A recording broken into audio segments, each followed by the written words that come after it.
بسم اللہ الرحمن الرحیم۔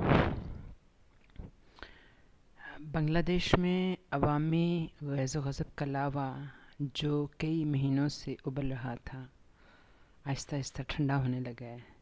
حسینہ واجد جو گزشتہ 2 دہائیوں سے بنگلہ دیش کی وزارت عظمیٰ کی کرسی پر براجمان رہنے والی پہلی خاتون ہیں، ان کے اپنے ہی اقدامات کی بدولت انہیں اس اندھوناک انجام سے دوچار ہونا پڑا کہ اپنے محل کا پکا ہوا کھانا، بچھے بستر، کھلے دروازے اور سوئمنگ پول میں تیرتی بطخیں چھوڑ کر انہیں فوج کے حکم پر 45 منٹ کے اندر اندر ملک چھوڑنا پڑا۔ فوج کا ہیلی کاپٹر حسینہ واجد کو لے کر بھارت کے ایئرپورٹ اگرتلہ چھوڑ کر آ گیا ہے، جہاں ان کے والد نے پاکستان سے علیحدگی کی سازش تیار کی تھی۔ گویا پہنچی وہیں پہ خاک جہاں کا خمیر تھا۔ خبریں ہیں کہ یہاں سے وہ لندن جائیں گے۔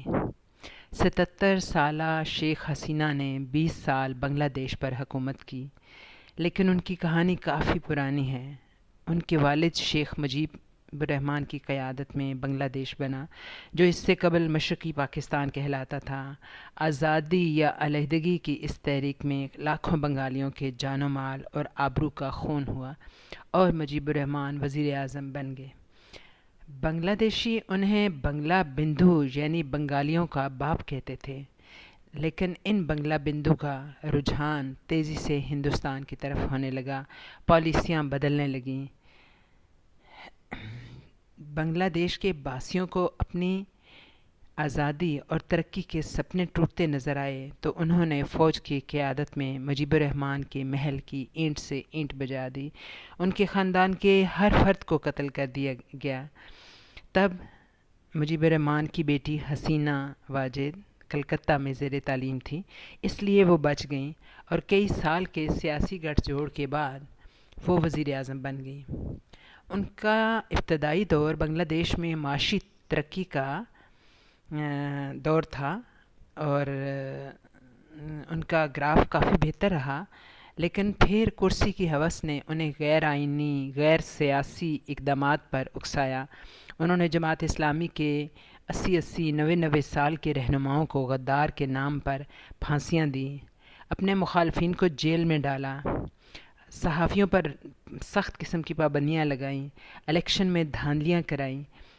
ان کی حکومت بظاہر مضبوط لیکن عوامی تائید سے محروم تھی۔